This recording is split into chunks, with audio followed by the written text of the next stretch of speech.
হরে কৃষ্ণ কৃষ্ণ কৃষ্ণ হরে হরে, হরে রাম রাম রাম হরে হরে। জয় গুরুদেবের জয়, জয় গুরুদেবের জয়, জয় রাধা কৃষ্ণের জয়, জয় পঞ্চতত্ত্বের জয়। হরে কৃষ্ণ।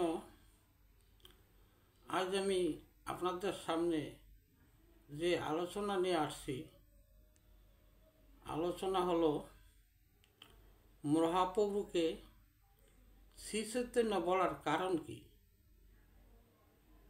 আমরা জানি মহাপ্রভু ভগবান শ্রীকৃষ্ণ, কিন্তু তাকে শ্রী চৈতন্য আমরা বলি কেন? যেমন ভগবানের ভজনের পঞ্চভাবের প্রয়োজন হয়।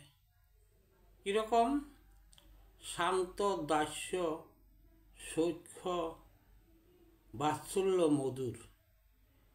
এই পঞ্চভাবের যে কোনো ভাবে ভগবানের ভজনা করা যায়, যে কোনো একটা ভাব নিয়ে করা যায়। কিন্তু কলিতে মহাপ্রভু শান্ত ভাব উল্লেখ করেন নাই, না করে তার চারটা ভাব দাস্য, সৌখ্য, বাৎসল্য, মধুর, এই চার প্রকার ভাবের ভক্তি দিয়া এবং নিজে ভক্ত হইয়া নাচিয়া নাচিয়া ভজনকে যোগ ধর্ম অর্থাৎ এই যোগ ধর্ম অর্থাৎ কি? কলির যোগের ধর্ম শিখাইয়াছেন। আর এই যে কলির জীবের ধর্মটা এমনই জিনিস, সে নাচিয়া নাচিয়া এবং কীর্তনের সাহায্যে অথবা শাস্ত্র অধ্যয়নের সাহায্যে, শাস্ত্র শোনার সাহায্যে এই কলিজীবের ধর্ম শিখিয়েছেন প্রভু। আর কলিজীবের পরিত্রাণের জন্য নিজে আসরিয়া ধর্ম প্রচার করেন। আসলে যদি আমরা আচরণ না করি, এভাবে যদি আমরা শুধু এই শাস্ত্র পড়ে অথবা এই শাস্ত্র শুনে এভাবে কিন্তু শুনতে পারবো, কিন্তু আচরণটা ধরতে হবে। যে শাস্ত্রে কি বলছে, বেদের বিধানে কি আছে, শাস্ত্রের বিধানে ওই বিধান মতো প্রচার করা, আমাদের ধর্ম প্রচার করা উচিত। নিজে যদি যাহা পালন করে না তাহা যদি জীবকে শিক্ষা দেয়, তাহলে তার এটা ভুল শিক্ষা হয়ে যায়। যেমন একজন লোক মিষ্টি খায়, এখন সে কিন্তু আরেকজন লোককে বলতে পারে না তুমি মিষ্টি খাইও না, কারণ সে নিজেই মিষ্টি খায়। যদিও বলবো যে তুমি তো মিষ্টি খাও, তাহলে তুমি আমাকে বলছো কেন? তো এরকমই আচরণটা আগে নিজের করতে হবে। এই বর্তমানে ধর্ম প্রচারকদের আচরণ নিয়ম বিধি পালন করে ধর্ম প্রচার করা উচিত। যুগে যুগে যতই অবতার থাকুক না কেন, গৌর অবতারে কৃষ্ণ প্রেম মাধুর্য পরিপূর্ণ, যাহা তার কখনো হয় নাই। মহাপ্রভু জীব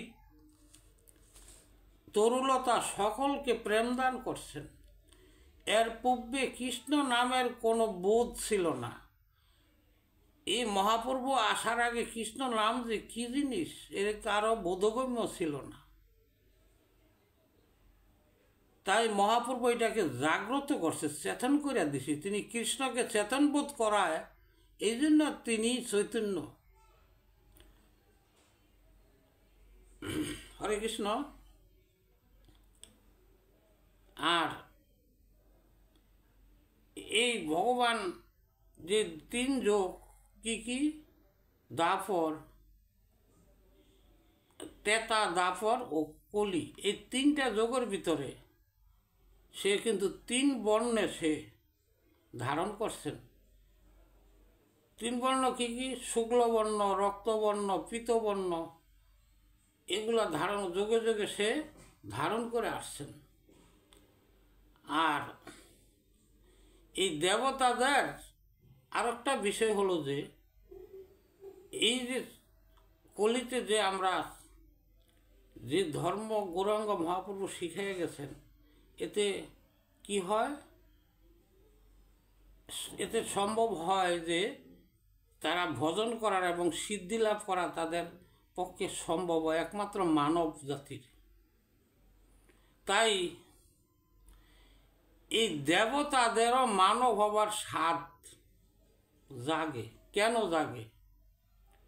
আমরা মনুষ্য দেহে পাইয়া যে এই যে ভগবানের ভজন করে সিদ্ধি লাভ করার যে রাস্তা বা আমরা পাই, কিন্তু দেবতারা কিন্তু মুক্ত হতে পারেন না বা সিদ্ধি লাভও করতে পারেন না।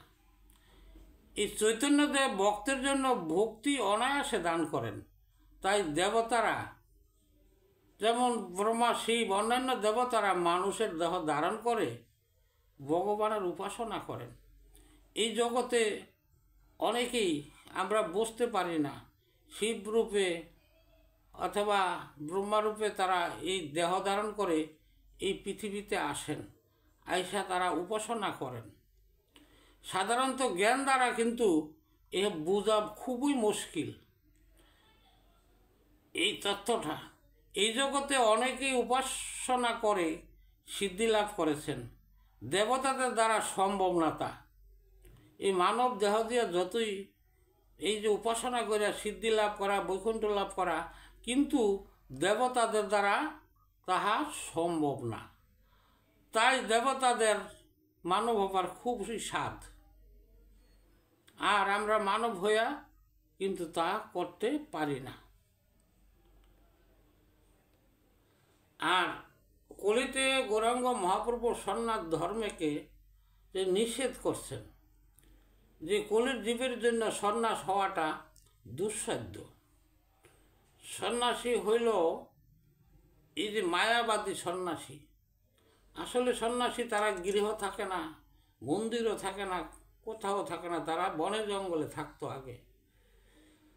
তাই চৈতন্য মহাপ্রভু কেন জন্ম, তাইলে তিনি কেন নিজেই কেন সন্ন্যাস গ্রহণ করলেন? কলির জীব পাপাচ্ছন্ন, এই তাদেরকে উদ্ধারের জন্য চৈতন্য মহাপ্রভু সন্ন্যাস গ্রহণ করছেন। কিন্তু তাদের কিন্তু সন্ন্যাসী হওয়ার কোনো প্রয়োজন না।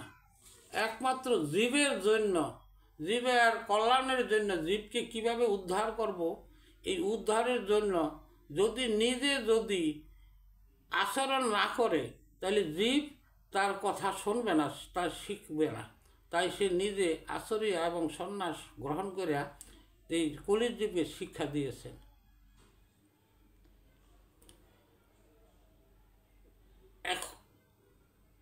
এখন কথা হলো,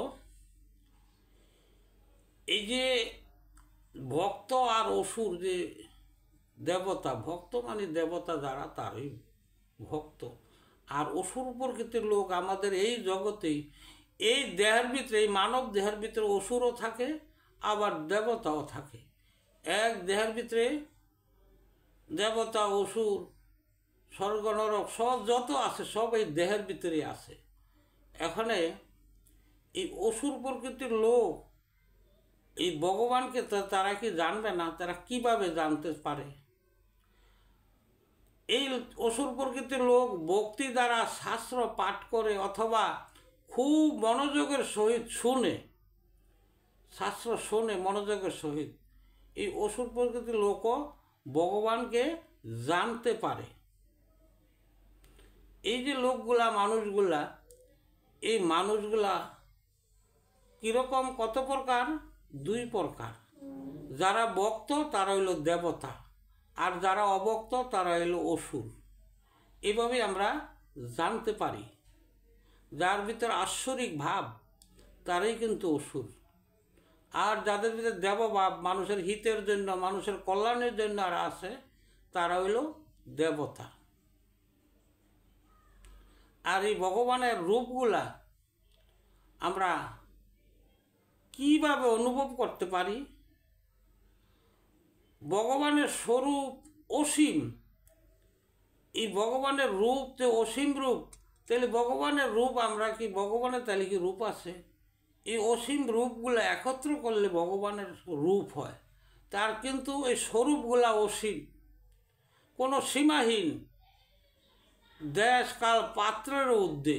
দেশকাল পাত্র দেওয়া ভগবানের রূপের কোনো তুলনা বা বিবেচনা করা যায় না।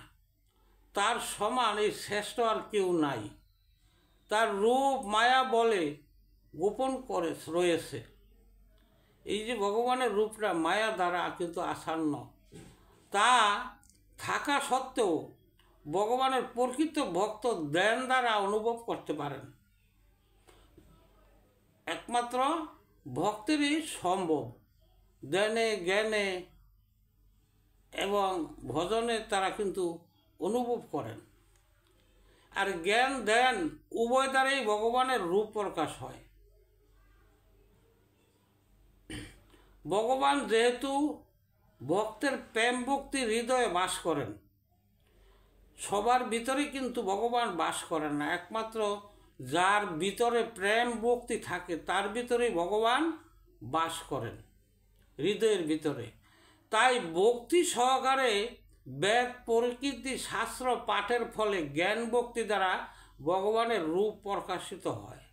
আবার বেদশাস্ত্র শ্রবণ বিনা ধ্যানের দ্বারাতে ভক্তের যেভাবে ধ্যান করে, যেভাবে ধ্যান করে সে সেইভাবেই ভগবান তার কাছে প্রকাশিত হয়। হরে কৃষ্ণ। আমি এই